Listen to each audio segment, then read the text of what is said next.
There is a photograph taken at a party in 1954. Marilyn Monroe is laughing, genuinely the kind of laugh that takes over your whole face. And standing just a few feet away, her husband is looking at her not with warmth, but with something closer to surveillance. That image has stayed with people for decades, not because it's famous, but because of what it quietly holds. A woman who lit up every room she walked into, surrounded by men who wanted to possess that light rather than be near it. She was married 3 times. Each marriage promised something different. Each one unraveled in ways that most people have never fully heard. The girl nobody asked. Before there was Marilyn Monroe, there was Norma Jean Mortensen, a girl born in Los Angeles on June 1st, 1926, whose childhood was defined not by glamour, but by absence. Her mother, Gladys Pearl Baker, struggled with severe mental illness and was institutionalized when Norma Jean was still very young. Her father was never a real presence in her life. She spent years moving between foster homes and a brief stint in an orphanage, always on the margins, always temporary. She later described feeling invisible growing up, like she existed but didn't quite belong anywhere. By the time she was a teenager, she had grown into a striking young woman living in a world that noticed her body long before it noticed her mind. The attention was not always welcome or safe. She spoke, in later years, about experiences during her childhood that no child should have. Moments in foster homes and in the care of people who should have protected her instead. Moments that left marks no one could see from the outside. What is striking, looking back at her early life, is how much she was passed around, handed from one temporary arrangement to the next, always dependent on the goodwill of adults who could revoke that goodwill at any time. She learned very early that security was fragile, that belonging was conditional, and that her own desires mattered considerably less than whatever the situation demanded of her. That lesson never fully left her. It shaped every relationship she would go on to have. In 1942, when Norma Jean was just 16 years old, she married for the first time. His name was James Dougherty, and he was 21. The marriage wasn't born out of romance exactly. It was born out of practicality, the kind of practicality that runs cold through the lives of young women with nowhere else to go. Her guardian, Grace McKee Goddard, was relocating with her husband to the East Coast and could no longer care for her. The alternative was returning to the orphanage. So when Dougherty, a neighbor and family acquaintance who worked at Lockheed Aircraft, showed romantic interest, the adults in Norma Jean's life encouraged the match and moved quickly to make it happen. The wedding took place on June 19th, 1942, just 18 days after her 16th birthday. She wore a white gown, borrowed from a neighbor. She later described the marriage as something that simply happened to her, not something she chose, not something she wanted. She was fond of Dougherty, in the way you might be fond of someone who kept you from a worse fate. But fondness is not love, and she knew the difference even then. In later interviews, she described feeling like an object being moved from one place to another, accommodating, compliant, going along with arrangements made by other people on her behalf. Dougherty was a decent enough man by the standards of his time. He had a job, he was responsible, and he didn't mistreat her in ways that left visible evidence. But he had very specific ideas about what a wife should be, and those ideas did not include ambition, independence, or a career. He wanted a homemaker. She was becoming something else entirely. She cooked his meals and kept the apartment and did everything that was expected of her, and underneath all of it, something was gathering, a sense of possibility, restless and insistent, that the life she was living was not the only life available to her. During the war years, While Dougherty served with the Merchant Marine in the Pacific, Norma Jean went to work at a munitions factory in Burbank, the Radio Plane Munitions Factory, where she inspected parachutes and sprayed fuselages. It was physical, unglamorous work. Then, in 1945, an army photographer named David Conover arrived on assignment to document women contributing to the war effort, and the camera found her like it had been looking for her all along. Conover later said he knew immediately that she was different, that the lens responded to her in a way that was simply not teachable. He photographed her on the factory floor and then came back to photograph her again. He encouraged her to pursue modeling professionally. One photograph led to another, and then to a modeling agency, and then to a name that was not quite her own.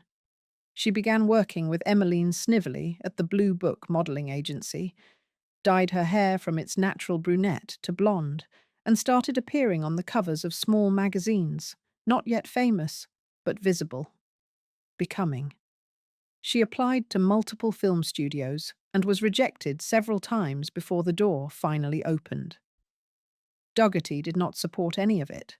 Every time the modeling work pulled her away, every magazine cover, every callback, every conversation about the future that didn't include him at the center of it, he pushed back. He wanted her to stop, to settle down, to be the wife he had in his mind when he said the word wife. In 1946, she signed her first contract with 20th Century Fox, a standard 6-month contract that paid $75 a week. She took the name Marilyn Monroe, a combination suggested by her modeling agent, pairing the first name of actress Marilyn Miller with her mother's maiden name. That same year, she filed for divorce from James Dougherty. He was at sea when he received the news. The marriage had lasted 4 years. It ended not with a fight, not with betrayal in the conventional sense, but with a woman choosing herself for perhaps the first time. Dougherty would spend the rest of his life speaking about her with warmth mixed with something unresolved. He maintained until his death in 2005 that she had been a wonderful wife and that he had loved her. He also maintained that Hollywood had taken her away from him. What he never quite reckoned with was that she had already been leaving long before Hollywood arrived. Norma Jean had escaped one kind of trap, but the next one came dressed in pinstripe suits and stadium lights, Joe DiMaggio and the price of a pedestal. By 1952, Marilyn Monroe was no longer just a model or a bit part actress. She was a phenomenon. Her face was everywhere. Her name sold magazines. She was funny and luminous on screen in a way that no amount of studio grooming could manufacture. It was simply there, native to her. Joe DiMaggio had been watching from a distance. DiMaggio was, by any measure, an American institution. He had retired from baseball in 1951 after 13 seasons with the New York Yankees, during which he was named an All-Star every single year he played. He held a 56-game hitting streak that still stands as one of the most unbreakable records in the sport. He was quiet, dignified, and deeply private. Almost the photographic negative of everything Marilyn represented publicly. He didn't like attention. He didn't give interviews readily. He ate at the same Italian restaurant in San Francisco for decades and considered that a feature, not a limitation. And yet, when a mutual friend, some accounts name the agent David March, arranged a dinner date in March 1952, he showed up. He had reportedly been asking about her and trying to arrange a meeting for some time before that. The date was set for a small Italian restaurant. DiMaggio arrived on time, conservatively dressed. By some accounts, Marilyn arrived with 2 friends because she wasn't sure what to expect. What DiMaggio thought would be a quiet dinner became a 4-hour conversation, and he reportedly did most of the listening. He called her the following day. He called again after that. The relationship that developed between them was by all accounts genuinely tender at the start. DiMaggio was courtly and attentive in ways Marilyn was not used to from men who moved in powerful circles. He sent flowers. He called when he said he would. He was solid in a way that most men in her orbit were not. Not performing care, but actually showing up. For a woman who had spent her formative years being temporarily housed and moved on from, that kind of constancy was not a small thing. It was close to everything she had ever wanted. But there was a problem, and it announced itself fairly early on. Joe DiMaggio was in love with Marilyn Monroe, but he could not stand what being Marilyn Monroe actually meant. He hated the publicity. He hated the way men looked at her. He hated the photographs where she was photographed in ways that left little to the imagination. And he hated, with a specific, burning intensity, the fact that she seemed entirely unbothered by all of it.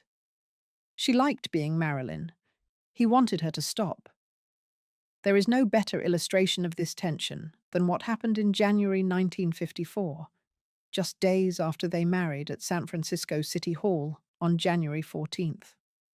Marilyn flew to Korea to perform for American troops stationed there. It was a spontaneous decision, and she went without Joe. The response she received there has become one of the famous stories of her life. Tens of thousands of soldiers gathered to watch her perform in an open field in the freezing cold. She wore a tight sequined dress in sub-zero temperatures and sang until her voice gave out. She came back to DiMaggio flushed with something close to awe at what she'd experienced, describing it as the most real moment of her career. He was not moved. He was angry she had gone. The marriage lasted exactly 9 months. The breaking point, at least the visible one, came in September 1954 during the filming of a scene for the 7-Year Itch on a street in New York City.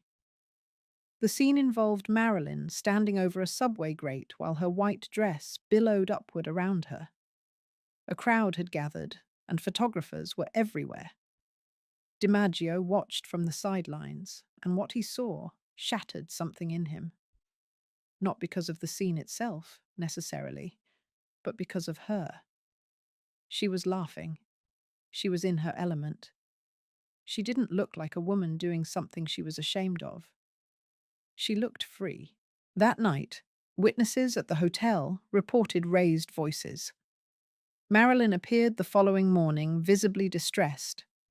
The details of what happened between them that night have never been confirmed with any specificity, and it would be wrong to assert more than what is known, which is that something was broken and it did not mend. She filed for divorce on October 4th, 1954, citing mental cruelty. At the press conference following the filing, she wept. She continued weeping in private for some time after, because, and this is the part that tends to get lost in the drama of the split, she had loved him. She had wanted it to work. She had wanted the version of Joe DiMaggio who sent flowers and showed up when he said he would. That man had been real, too. DiMaggio never truly recovered from losing her. He would remain devoted to her long after the marriage ended, arranging fresh flowers to be placed at her grave 3 times a week for 20 years after her death. He reportedly said, near the end of his own life, that not marrying her was the biggest mistake he ever made, though they had been married. What he meant, perhaps, was that he hadn't known how to hold what he had. The marriage to DiMaggio had offered Marilyn something she genuinely craved: protection, constancy, a man who saw her as irreplaceable. What it had denied her was the thing she needed equally: the freedom to be fully, unapologetically herself. And she was already in conversation with a man who claimed to offer exactly that.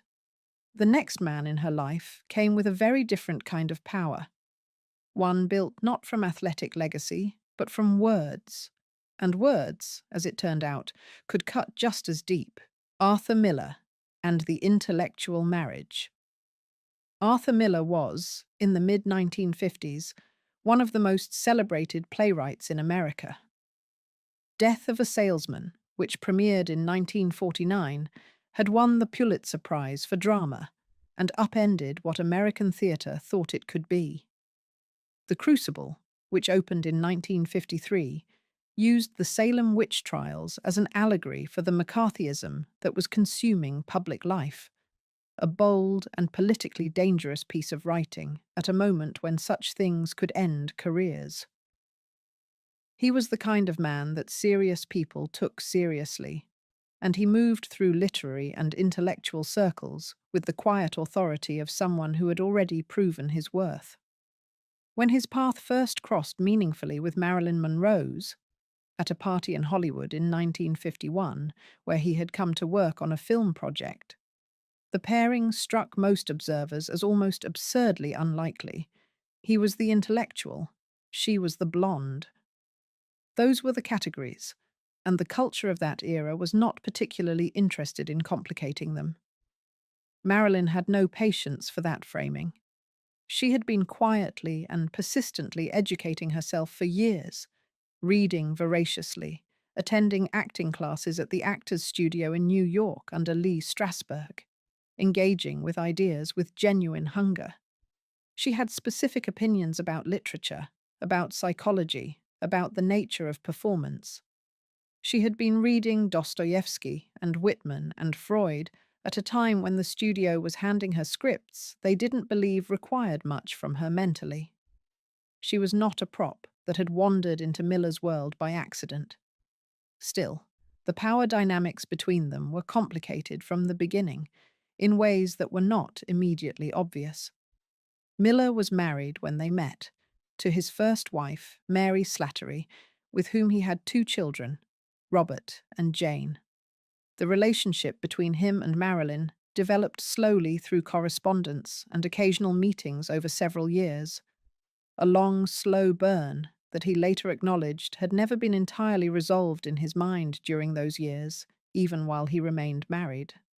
When the decision finally came, Miller divorced Mary Slattery after years of marriage and, in June 1956, converted to Judaism before marrying Monroe in a civil ceremony on June 29, 1956, followed by a Jewish ceremony on July 1st. The cultural moment surrounding the marriage was enormous. It was called, with the particular breathlessness of 1950s tabloid writing, the union of the egghead and the hourglass. Miller seemed to tolerate the label. Marilyn was less charmed. She had spent years being reduced to a set of physical attributes, and now even her marriage was being narrated in those terms. For a time, though, the marriage appeared to be genuinely good for both of them. Miller provided something she had long searched for: intellectual companionship, someone who engaged with her thoughts as well as her presence. She later described feeling, in the early period of their time together, more grounded and more like herself than she had in years. She threw herself into the marriage with the same wholehearted commitment she brought to everything she cared about. She took his surname professionally for a period, using the name Marilyn Miller in some contexts. When Miller was subpoenaed by the House Un-American Activities Committee in 1956, called to account for his alleged associations with communist organizations, Marilyn stood beside him publicly and without hesitation.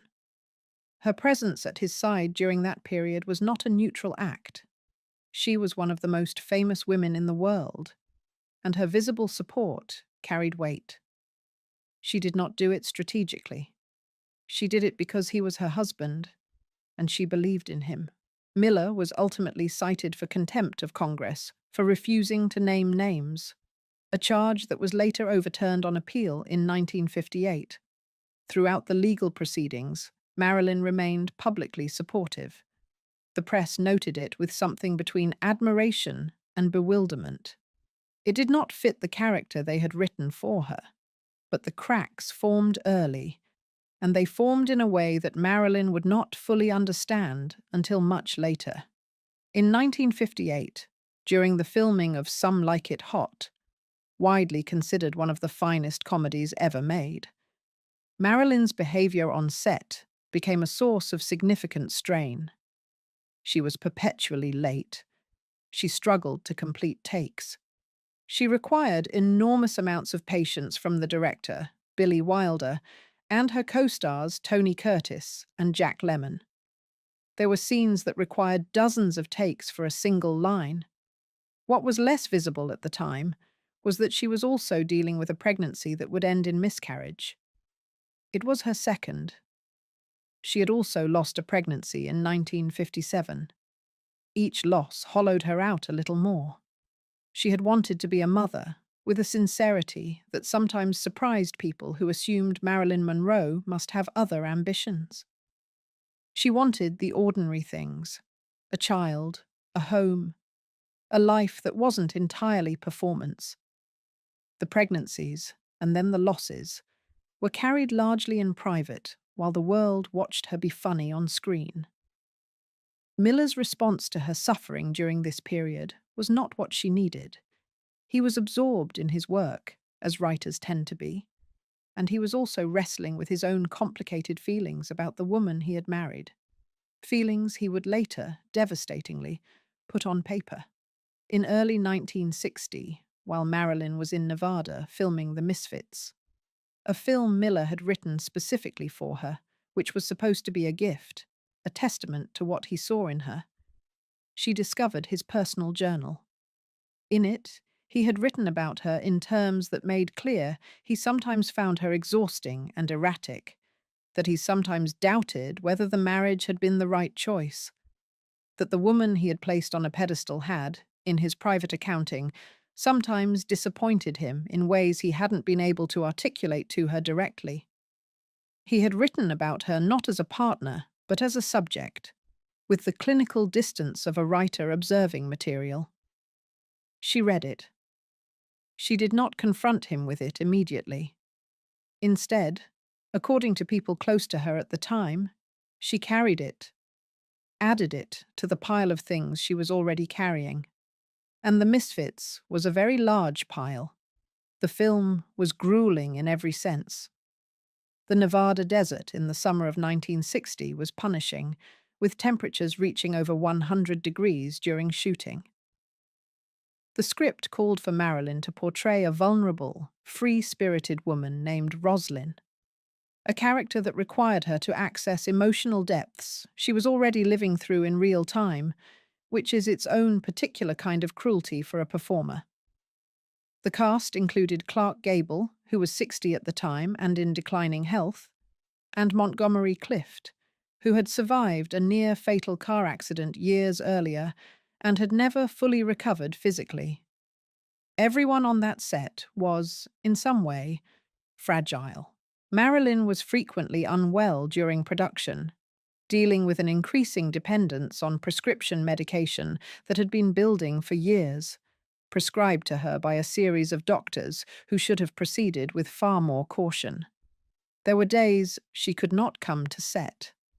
There were days she arrived hours late and required the entire production to wait. Director John Huston, himself a complicated figure, later described the atmosphere as one of the most emotionally draining he had ever worked in.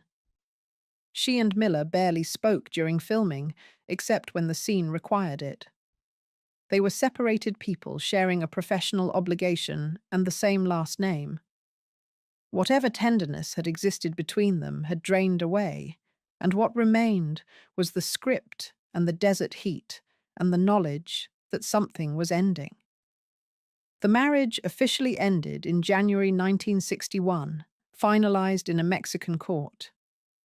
Miller announced the divorce the day after principal photography wrapped on The Misfits, a timing that struck many observers as particular, even callous, though Miller would have his own accounting of why it happened the way it did. Clark Gable died of a heart attack on November 16, 1960, just 11 days after filming ended. He had been visibly unwell during production, and the physical demands of the film had been significant for a man his age. His wife, Kay Spreckles Gable, made comments to the press suggesting that the stress of working with Marilyn, the waiting, the delays, the uncertainty, had contributed to the strain on his heart. It was a public accusation, made during the rawest days of grief, and it landed on Marilyn with crushing weight. She had admired Gable enormously. She had, at various points in her life, described father figures she had imagined, and some of those descriptions bore a passing resemblance to him. She carried the grief and the blame together, which is a very heavy thing to carry. She carried so many things by then: the miscarriages, the journal, the marriage to a man who had seemed, at the beginning, like someone who could finally see her clearly, and who had turned out to see her, in his private moments, as a burden. Miller would go on to marry again within months of the divorce, a photographer named Inge Morath, who had been on the set of The Misfits. He and Morath had a long and, by most accounts, stable marriage. He wrote about Marilyn throughout the rest of his life. In his autobiography and in interviews, he described her in terms that shifted between admiration, sorrow, and something that sounded like guilt. He acknowledged, eventually, that he had not been able to give her what she needed. Whether that acknowledgement ever came near to accounting for the cost of the journal entry she found, only he knew. By 1961, Marilyn Monroe had been through 3 marriages, 2 miscarriages, and a lifetime's worth of being wanted for the wrong reasons. What came next was quieter, and in some ways far more frightening. After the marriages, the world she was left in. The years between the end of her marriage to Arthur Miller and Marilyn Monroe's death in August 1962 are often treated as a footnote, a sad coda to an already sad story. But they deserve more attention than that, because they are years in which the full weight of everything she had been carrying began to show. She checked herself into Payne Whitney Psychiatric Clinic in New York in February 1961, shortly after the divorce. The circumstances surrounding that stay have been described in various ways over the years, with accounts varying depending on the source. What is documented is that she found the experience deeply distressing. She felt she had been placed somewhere she did not belong, confined behind locked doors in a way that felt punitive rather than restorative. She wrote a letter from inside the clinic describing her situation to her therapist, expressing that she was frightened and needed to leave. She managed to reach Joe DiMaggio by phone, and he flew to New York almost immediately and arranged for her transfer and release.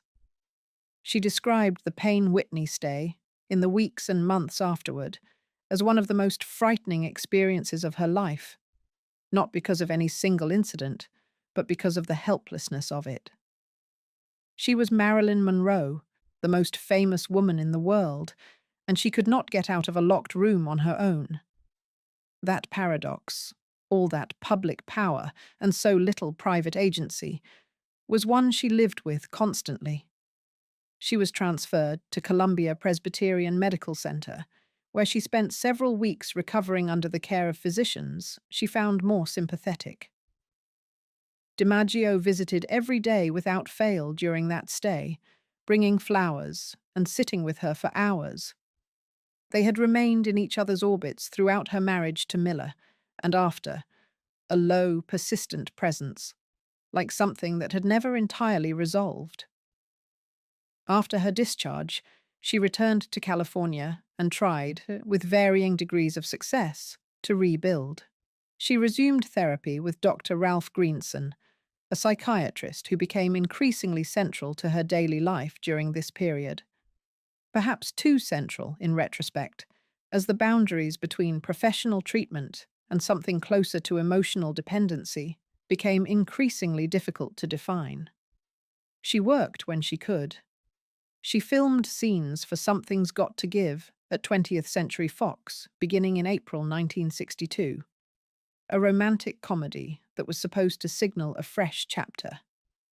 Instead, The production became a monument to everything that wasn't working.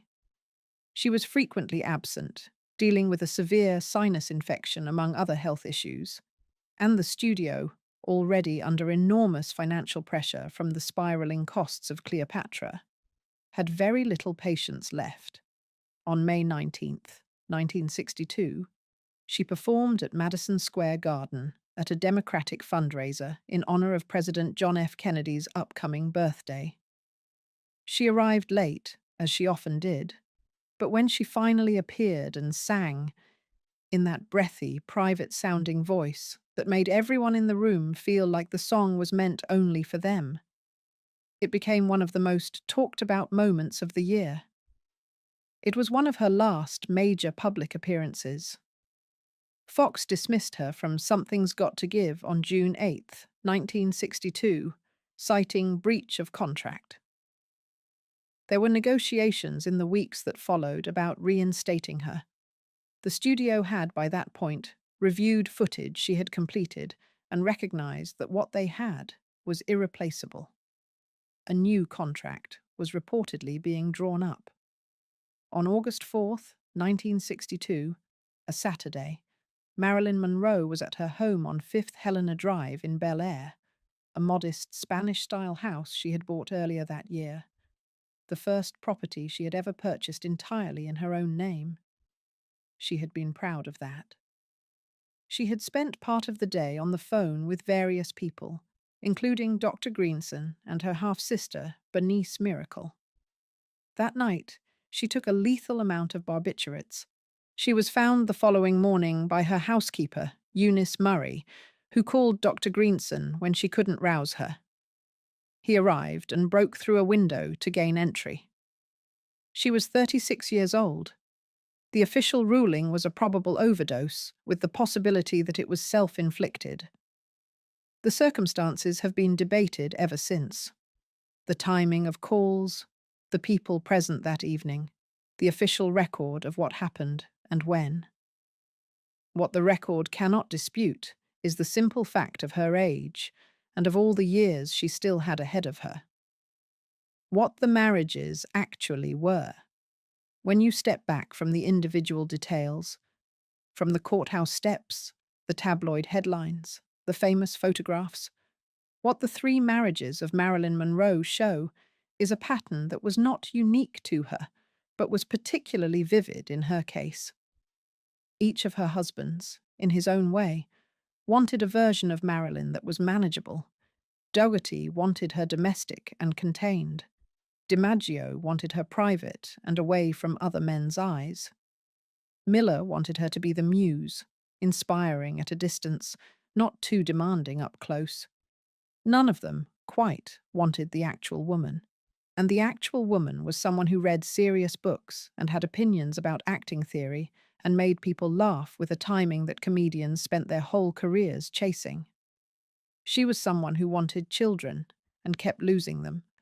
She was someone who had grown up with nothing and never fully stopped fearing what it would mean to have it taken away again. She was someone who was in the process, right up until the end, of trying to figure out who she was beyond the image. There is a particular loneliness in being seen constantly and understood rarely. Marilyn Monroe existed inside that loneliness for most of her adult life. The photographers were always outside, the fans were always watching, but the person underneath the persona, the woman who wept after the divorce from DiMaggio, who read the journal entry in Miller's notebook alone in her hotel room in Nevada, who spent years reaching for a child she was never able to keep. That woman moved largely unseen.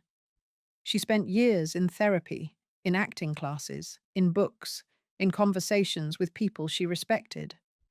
Not as a performance of self-improvement, but because she was genuinely curious about being a better version of herself.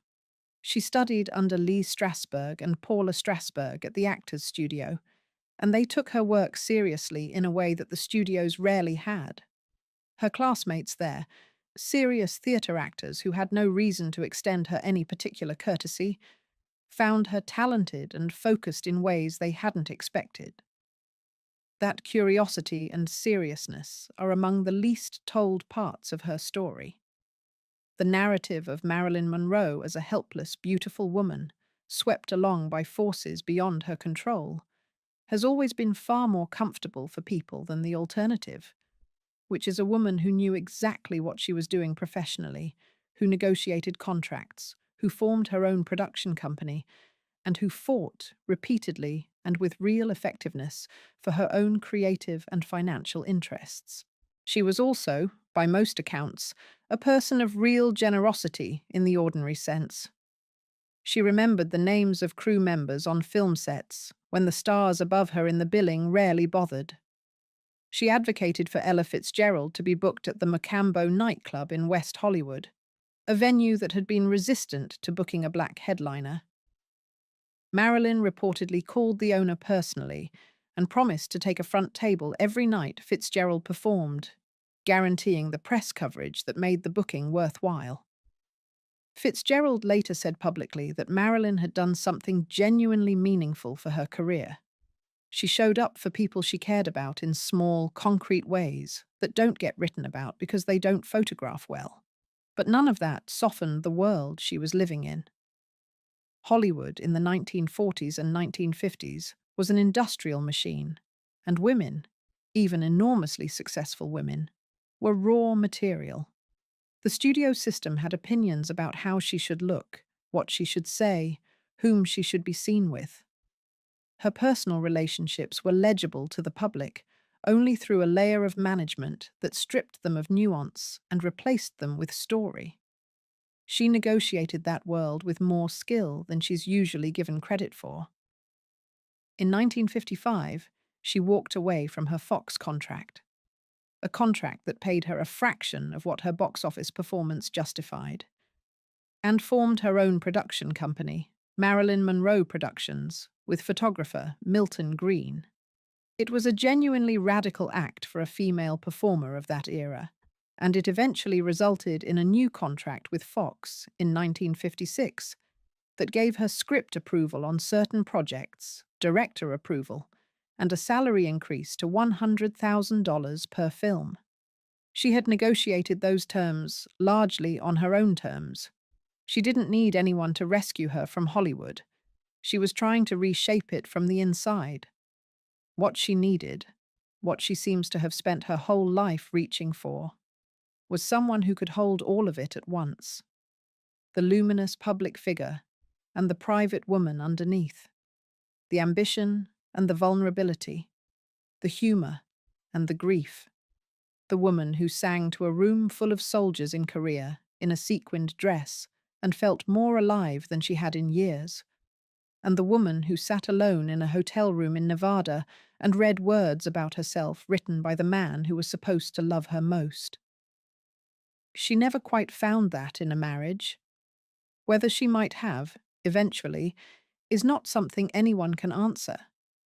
Marilyn Monroe died in the summer of 1962, and the world has been arguing about her ever since. There are those who see her life as a tragedy without redemption, a beautiful woman destroyed by the machinery of fame and the cruelty of the men around her. There are those who resist that framing, who want to restore her agency, who point out that she made choices and fought battles and won some of them. Both things are true. They don't cancel each other out. What her 3 marriages show, looked at honestly across the span of years, is a woman who kept trying. She kept reaching for connection, for stability, for love. The fact that she was let down, repeatedly and in different ways, does not mean she was wrong to reach. James Dougherty kept her from the orphanage and then stood in the way of her becoming herself. Joe DiMaggio loved her with a ferocity that turned possessive. Arthur Miller saw her clearly enough to write a role that fit her perfectly, and then, in a private journal, reduced her to a disappointment. The culture that produced all 3 of those marriages is one that did not know what to do with a woman who was simultaneously desired and full of her own ambitions. It tried, again and again, to resolve that tension by making her smaller. She kept refusing to stay small. That refusal is the part of the story worth remembering. She was 36 when she died, which means there were likely decades more of her story left to be written. Decades more of films, of negotiations, of books she might have read, and roles she might have shaped. A version of Marilyn Monroe at 60 or 70, thoughtful, still funny, no longer young enough to be dismissed as merely decorative, exists only as imagination, but it's worth imagining, because the full arc of a life is not always visible in the moments that get photographed. Sometimes it lives in the reaching. If you enjoyed this video, please like and subscribe to our channel so you never miss out on more fascinating stories. There is a photograph taken on November 22nd, 1963, that almost no one can look at for very long. It shows a woman in a pink wool suit standing inside Air Force One, her clothes still stained from the hours before. She is not crying. She is not looking at the camera. She is somewhere else entirely. Somewhere none of the people around her can follow. Behind every carefully composed image of her life was a marriage that very few people understood, and that Jackie herself rarely spoke about directly. A marriage full of adoration and betrayal, of public glamour and private grief. This is that story, and it is far more complicated than the photographs suggest. The girl before the myth. Jacqueline Lee Bouvier was born on July 28, 1929, in Southampton, New York, into a world of old money, horse stables, and careful appearances. Her father, John "Black Jack" Bouvier, was charming, handsome, and deeply unreliable. A man who drank too much and spent more than he had, and still somehow managed to be the most magnetic person in any room. Her mother, Janet Norton Lee, was sharp, ambitious, and deeply concerned with status. Between the two of them, Jackie learned very early what the world expected from a beautiful woman, and how much of yourself you had to manage in order to meet those expectations. Her parents divorced when she was 11, a rupture that landed quietly in public, but that Jackie would carry for the rest of her life. She adored her father despite everything, his unreliability, his drinking, the way he let her down again and again. She understood him in a way that others didn't or wouldn't. That capacity to love someone deeply while simultaneously recognizing their flaws would become one of the defining features of her adult life. She was educated at Miss Porter's School in Connecticut, then at Vassar College, then at the Sorbonne in Paris, where she spent a year studying French literature and history. That year in Paris was formative in ways that went beyond language. She fell in love with European art and architecture, with the idea that culture was something worth protecting and celebrating. She came back to the United States with a refined sensibility and a slightly impatient relationship with American superficiality, a quality that would eventually make her both celebrated and, in certain circles, quietly resented. After graduating from George Washington University in 1951, she took a job as the inquiring camera girl at the Washington Times-Herald, a position that required her to walk up to strangers on the street and ask them questions for a column she photographed herself. It was low-paying and not particularly prestigious, but it gave her something important: practice at approaching people, reading them quickly, and finding the most interesting angle in any situation. Those instincts would serve her well in the years to come. It was at a dinner party in Georgetown in May 1951 that she first met John Fitzgerald Kennedy. He was a congressman from Massachusetts, 10 years older than her, already known for his intelligence, his ambition, and his restless eye. By most accounts, the attraction was immediate on both sides. But Kennedy was not, at that point in his life, a man who moved quickly toward commitment. He was a man who moved quickly toward everything else. What happened next would take 2 years, a deliberate courtship and a marriage proposal delivered by telegram. And that was just the beginning of the complications. A courtship built on distance. The 2 years between that Georgetown dinner party and their engagement were not, by any ordinary definition, a courtship. Kennedy was often traveling.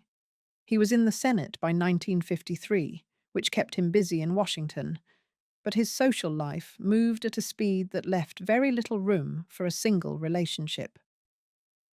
Jackie knew his reputation. Everyone in their circle knew it. And yet she stayed interested, curious about him in the way she had been curious about difficult things her whole life. Their connection deepened through letters more than through time spent together. Kennedy was not a particularly demonstrative man in person. He was warm and funny and genuinely engaged, but emotional intimacy was not something he sought or offered easily. In writing, he was different.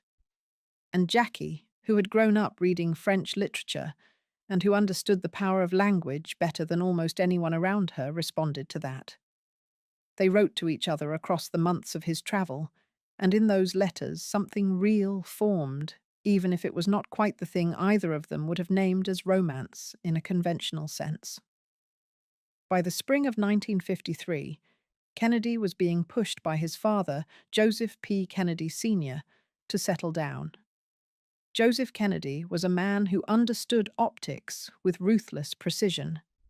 His son was positioning himself for a Senate seat and eventually for something larger, and a suitable marriage was part of the architecture of that ambition. Jackie Bouvier, beautiful, educated, photogenic, possessed of genuine cultural sophistication, was, from Joseph Kennedy's perspective, an excellent choice. Jackie was aware of this calculation. She was not naive about the way the Kennedy family operated, or about the role she was being invited to play. She accepted the proposal anyway. Whether that decision came from love, from ambition of her own, from the influence of her socially conscious mother, or from some combination of all three, is something only she ever knew for certain. What is clear is that she went into the marriage with her eyes at least partially open. The wedding took place on September 12th, 1953, in Newport, Rhode Island, at St. Mary's Church. It was enormous. Over 700 guests at the reception at Hammersmith Farm, the Auchincloss estate, where Jackie had grown up after her mother's remarriage. The press covered it extensively. The photographs were beautiful. Jackie wore a gown of ivory silk taffeta, designed by Anne Lowe, a black designer whose contribution would go largely unacknowledged in the coverage at the time. The day looked, from the outside, like the beginning of a fairy tale. From the inside, the complications were already present. Kennedy's health was a serious concern from the very beginning of the marriage. He suffered from Addison's disease, a disorder affecting the adrenal glands, and from severe chronic back pain that had plagued him since his naval service during World War II.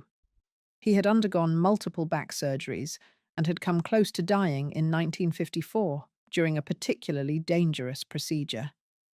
Jackie sat with him through the recovery, which lasted months. She read to him, kept him company during the long days of convalescence, helped him work on the book he was writing, the one that would be published in 1956 as Profiles in Courage and would win the Pulitzer Prize the following year.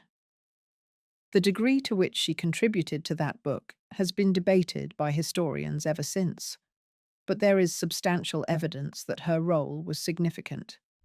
And then there was the other matter, the one that everyone in their social circle was aware of, but that was never discussed in print until long after the fact. Kennedy's fidelity, or rather the absence of it, began causing pain very early in the marriage. The details were not publicly known during their lifetimes, but Jackie was not insulated from the reality. She was living with it. What she did with that knowledge, how she processed it, and what she decided it meant about her marriage and her life, is one of the more quietly devastating threads in her story. She did not leave. And what happened next? The miscarriages, the Senate years, the long stretches of loneliness would test her in ways that the wedding photographs could not have predicted. The losses nobody talked about. In the years between the wedding in 1953 and the 1960 presidential campaign, Jackie Kennedy experienced a series of losses that were reported, when they were reported at all, in the blandest possible language. A miscarriage in 1955, a stillborn daughter in August 1956, while Kennedy was on a sailing trip in the Mediterranean and could not be reached, or chose not to interrupt the trip to come home, depending on whose account you trust. Jackie named the baby Arabella. She buried her without her husband present. The stillbirth of Arabella is one of the moments in Jackie's story that tends to stop people cold when they encounter it for the first time. The isolation of that experience, the physical difficulty, the grief, the absence of her husband, is almost impossible to absorb. And yet it was largely passed over in the public narrative of her life. The Kennedy machine was very good at keeping certain things out of the light. The press of the 1950s operated under a different set of conventions than we might expect today. Personal suffering, particularly for women in public life, was not considered news. It was considered private. And so it remained private, even as Jackie lived with it in ways that left real marks. Friends who knew her during this period described a woman who could go very quiet after a loss, not visibly broken, but somehow removed, as if she had retreated somewhere interior that she did not invite others to follow.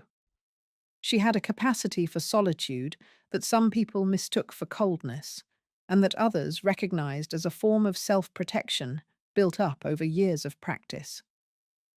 She had been protecting herself from the time she was 11 years old, from the fallout of her parents' divorce, from the emotional unreliability of her father. She knew how to absorb a blow without letting it show. Caroline was born in November 1957, a healthy and much celebrated arrival. John Jr. followed in November 1960, just weeks after his father was elected President of the United States. Another child, Patrick Bouvier Kennedy, was born prematurely in August 1963 and lived only 2 days. That loss happened just a few months before Dallas, and it is one of the details that makes the full weight of 1963 almost impossible to hold in mind at once. Through all of this, Jackie maintained the public composure that had become her signature. She gave very few interviews. She did not discuss her private life. She was photographed constantly, but revealed remarkably little. The image she projected, serene, stylish, effortlessly graceful, was real in the sense that those qualities genuinely belonged to her. But it was also a performance, or at least a careful selection. The interior life she protected behind it was considerably more turbulent. The Senate years, from 1953 to 1960, were difficult for a different reason than the losses. Kennedy was good at his job, genuinely engaged by policy and by the machinery of American politics. But he was an absent husband in the most literal sense, frequently traveling, frequently occupied with the business of building his national profile, frequently in the company of people Jackie had no interest in and who had no particular interest in her. She spent long stretches of time alone in Washington or at Glen Ora, the Virginia estate they rented, riding horses and reading and managing the isolation as best she could. She made a friend during this period who would remain important to her for the rest of her life, the journalist and writer William Walton, who shared her interest in art and architecture, and who never required anything from her beyond good conversation. These kinds of friendships, with people who engaged her mind without demanding anything from her public persona, were the ones she valued most deeply and protected most carefully. They were also, by necessity, the smaller part of her social world. Most of the people around her, most of the time, wanted something from the image. The ones who wanted nothing from it were rare, and she recognized them quickly and held on to them.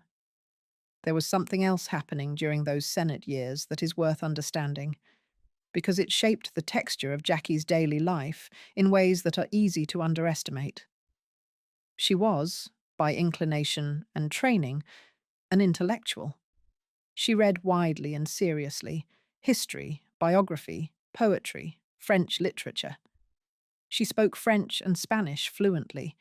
She had opinions about architecture and painting and landscape design that were not decorative opinions, but informed ones, built from years of study and genuine attention. And she was living inside a world, the world of mid-century American political society, that had no particular use for those qualities in a wife. The role expected of a senator's wife in the 1950s was largely ceremonial and supportive. You appeared when required. You were charming and pleasant, and did not express views that might complicate your husband's position. You managed the household and the social calendar, and deferred, publicly at least, to the demands of the career. Jackie did all of this, and she did it with more grace than most, but she was doing it at a cost that was invisible to the people watching the performance. She was a woman of genuine intellectual seriousness, living inside a role that had no place for intellectual seriousness.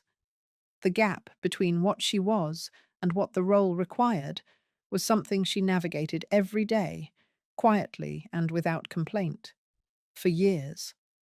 By the time the 1960 campaign began in earnest, Jackie was pregnant with John Jr.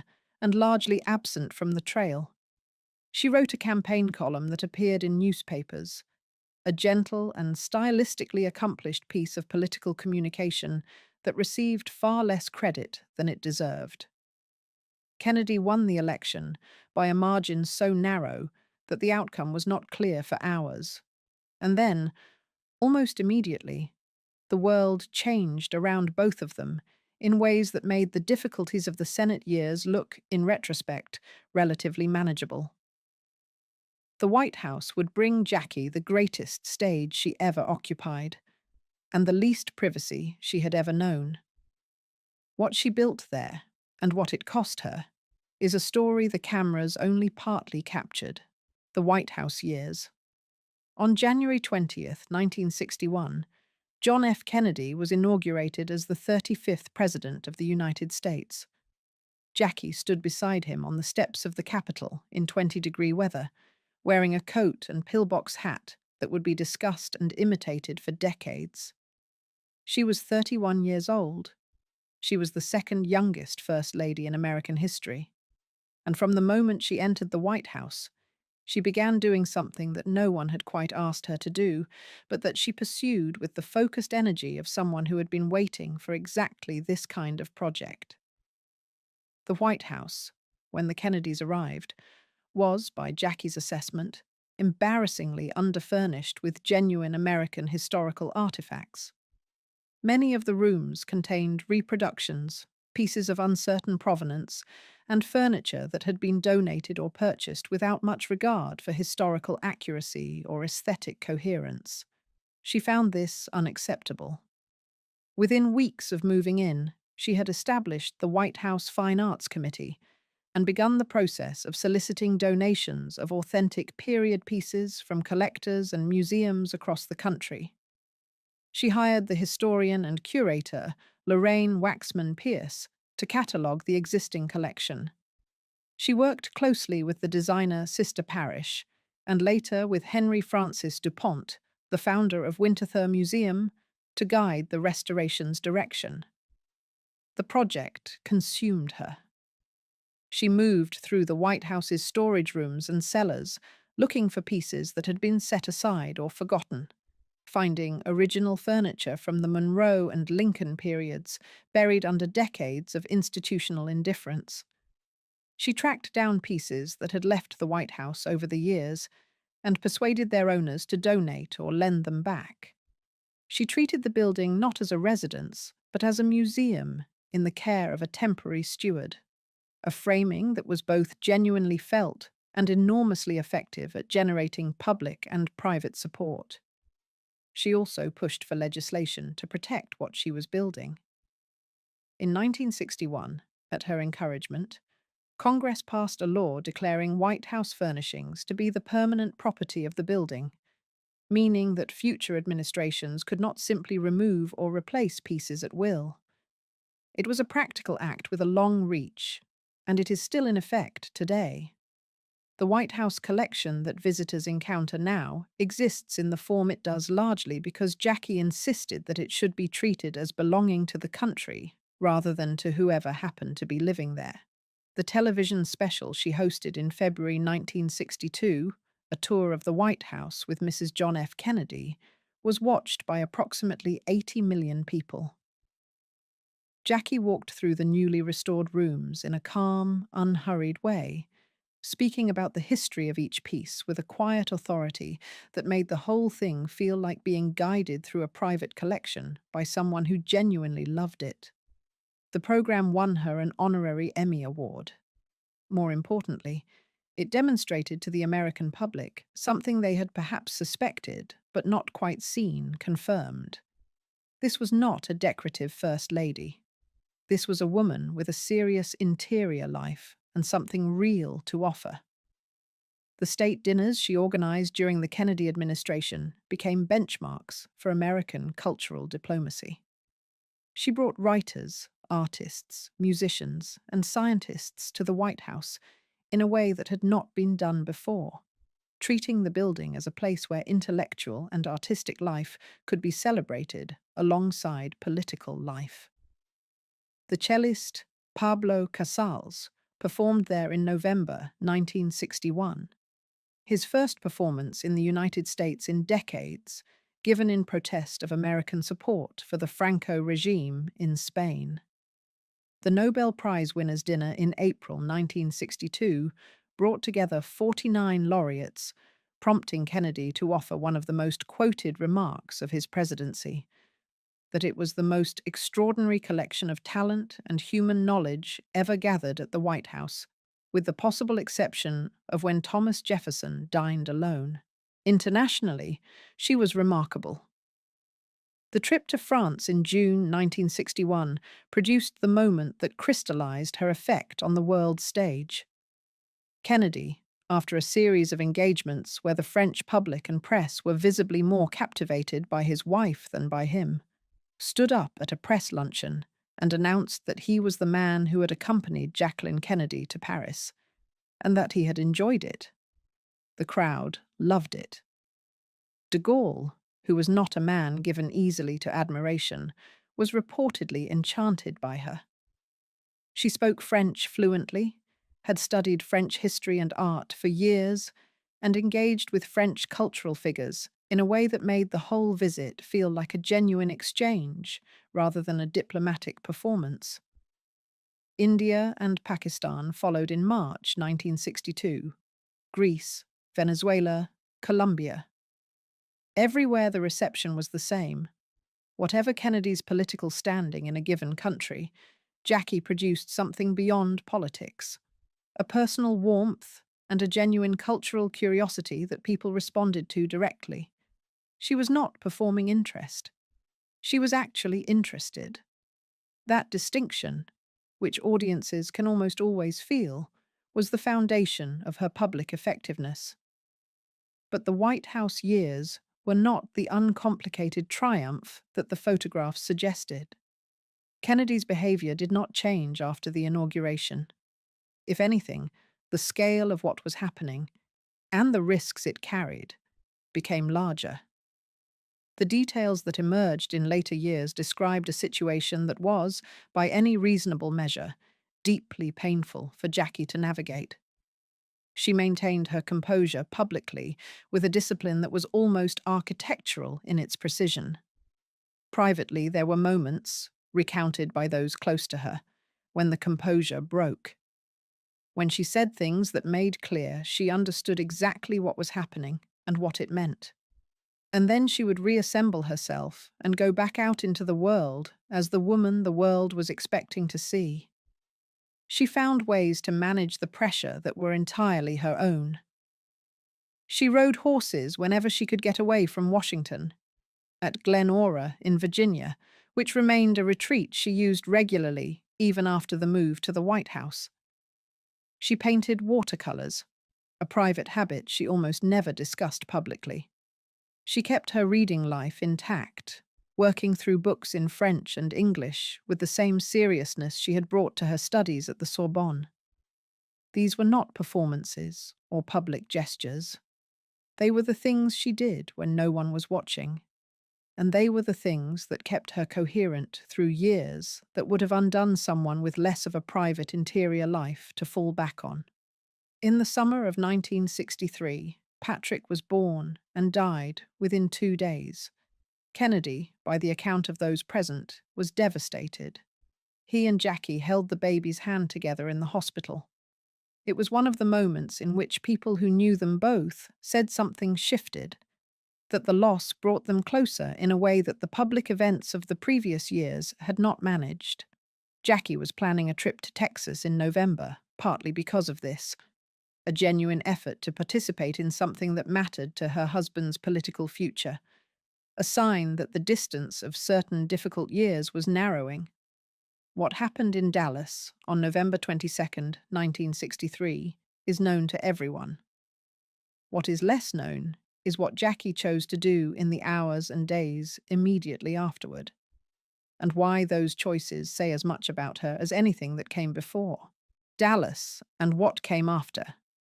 The motorcade through Dealey Plaza on November 22nd, 1963, was moving slowly through crowds that were, by all accounts, warm and enthusiastic. It was a good day for Kennedy politically. The trip to Texas had been going better than expected.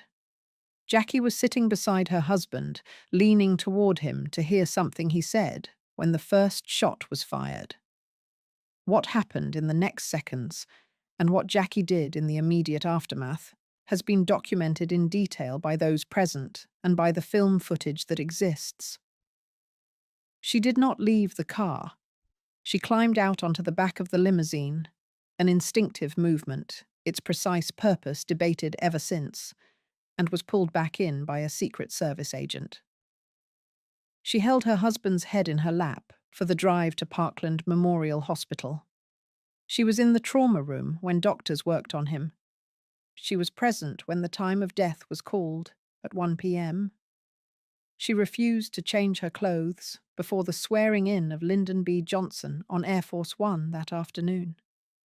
When asked why, she said she wanted people to see what they had done. That single decision, to remain in the pink suit, visibly marked by what had happened, was both an act of witness and a piece of communication so direct that it required no words. The photograph taken at that swearing-in became one of the most analysed images of the 20th century. In the days that followed, Jackie managed the state funeral with the same focused attention she had brought to the White House restoration. She researched the Lincoln funeral of 1865, determined that the ceremony should have the weight and gravity that the moment required. She insisted on the riderless horse with the reversed boots in the stirrups. She walked behind the coffin through the streets of Washington, a decision that Secret Service agents protested on security grounds and that she overruled. She lit the eternal flame at Arlington Cemetery. She received heads of state, prime ministers, and royalty in the days after the assassination, conducting herself with a composure that people who witnessed it described as almost impossible to believe, and that she herself later said had felt entirely surreal. Her children were 3 years old, and not quite 1. She was 34. The weeks after the funeral were, by her own later account, the hardest. The public performance was over, and there was nothing left to organize or manage or plan. She was living in the White House for a short time before the transition to the Johnson administration, surrounded by the rooms she had spent 2 years restoring, by the furniture she had tracked down and the history she had curated, and her husband was gone. She wrote letters, hundreds of them, to people who had written to her. Personal letters, not form responses, each one addressed to the specific person who had written. It was an extraordinary act of discipline and also perhaps of necessity, a way of processing grief by turning it outward toward others.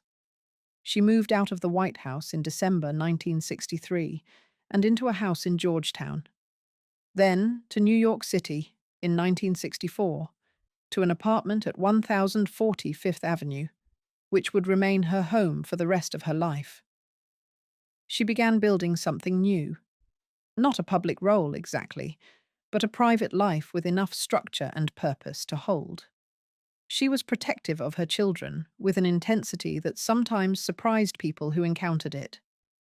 She controlled access to them carefully, made decisions about their education and their daily lives with attention to detail, and refused to allow them to become extensions of the Kennedy myth in ways she could not control.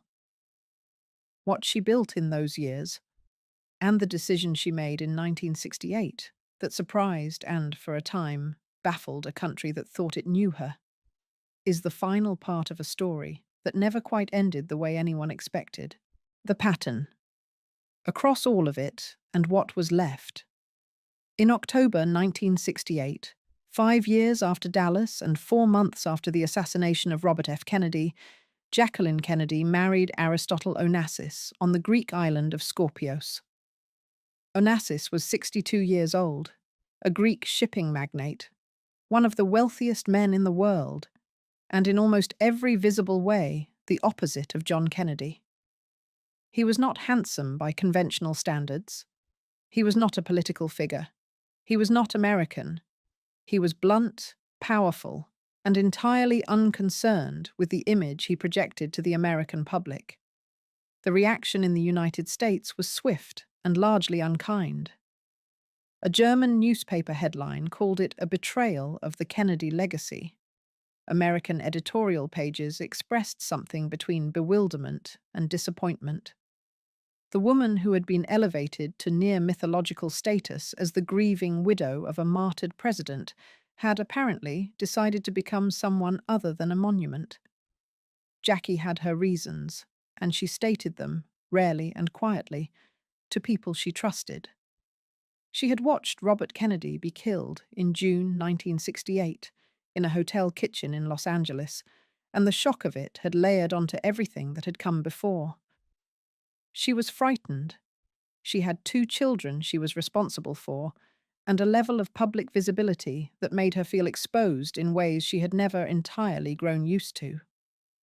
Onassis offered something specific: wealth on a scale that meant real security, a private world on a private island, and a man who was entirely unconcerned with what the American press thought of him.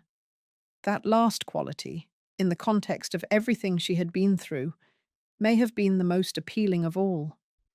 The marriage to Onassis was not a happy one, in the way that happiness is ordinarily understood.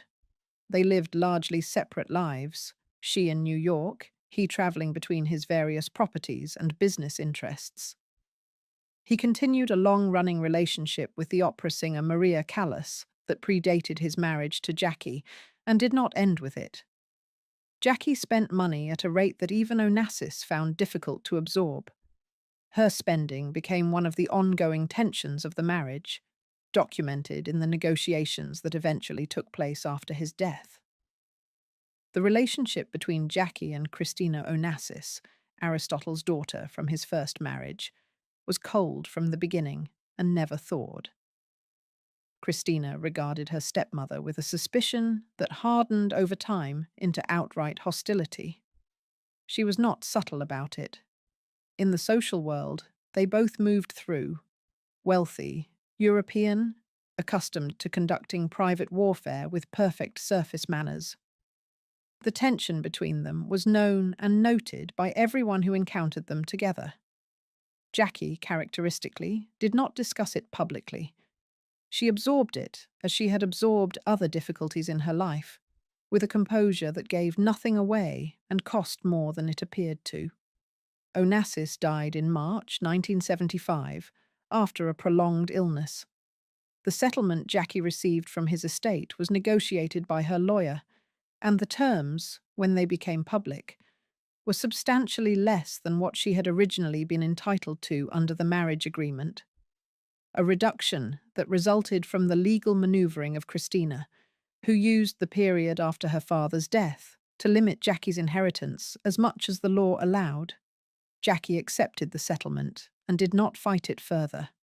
She was done with that world, and she moved forward in the way she had always moved forward, by finding something worth doing and turning her attention to it entirely. She was 45 years old, widowed for the second time, and done, it seemed, with marriages. What she turned to instead was work. In 1975, she began as a consulting editor at Viking Press, working with authors on projects that interested her. In 1978, she moved to Doubleday, where she would spend the rest of her working life. She was a serious editor, engaged, demanding in the best way, genuinely invested in the projects she took on. She worked on books about archaeology, about the performing arts, about history and biography and design. The authors she worked with consistently described her as someone who understood what a book was trying to do and who pushed them to do it better. The job was not a vanity project. It was the thing she showed up for every day, the structure around which the rest of her life in New York was organized. She was also, during these years, one of the most effective private citizens in the effort to preserve New York City's architectural heritage. In 1975, when Grand Central Terminal was threatened with demolition, its owners wanted to build a skyscraper above it. Jackie became one of the most visible faces of the campaign to save it. She testified before a city commission. She wrote letters. She used her name and her access and her genuine love of architecture to draw attention to something she believed mattered. In 1978, the Supreme Court ruled in favor of preservation. Grand Central still stands, in part because of that campaign, and in part because of her. In the 1980s, she began a relationship with the diamond merchant and financier Maurice Templesman, who became her companion for the last decade of her life. Templesman was quiet, intellectually serious, devoted to her in a way that people who knew them said was entirely uncomplicated and entirely genuine. He did not require anything from her public persona. He was simply there. For someone who had spent so much of her adult life surrounded by people who wanted something from her image, that quality was, by all accounts, deeply restful. She was diagnosed with non-Hodgkin's lymphoma in January 1994. She handled the illness the way she had handled most things, without public drama, without a prolonged negotiation with the press about what would and would not be disclosed. She worked for as long as she was able. She spent time with her children and her grandchildren. She died on May 19th, 1994, at her apartment on Fifth Avenue, with her children and Templesman beside her. She was 64 years old. She was buried at Arlington Cemetery, beside John Kennedy, and beside the two children who had not survived, Arabella, the stillborn daughter from 1956, and Patrick, the son who had lived 2 days in August 1963. The grave was marked simply with her name and dates next to the eternal flame she had lit 30 years before. What the full story of her life shows, looked at from a distance, is something that does not reduce easily to a single conclusion. She was a woman of extraordinary capability who operated inside structures that were not built for someone like her. The marriage to Kennedy gave her a stage she used brilliantly and a private situation that was, by any honest accounting, deeply painful. She endured it with a discipline that was sometimes called coldness by people who did not understand the difference between composure and the absence of feeling. She made choices to stay, to rebuild, to work, to protect her children, to eventually marry again. That reflected a consistent underlying logic. She would not be only what other people needed her to be, she would also be herself. The culture of her time did not always know what to do with that insistence. It wanted the myth more than the woman. Jackie, over the course of her life, gave the myth what it required and protected the woman as best she could. That the woman was more interesting than the myth is something that becomes clearer the further we get from the photographs. If you enjoyed this video, please like and subscribe to our channel so you never miss out on more fascinating stories.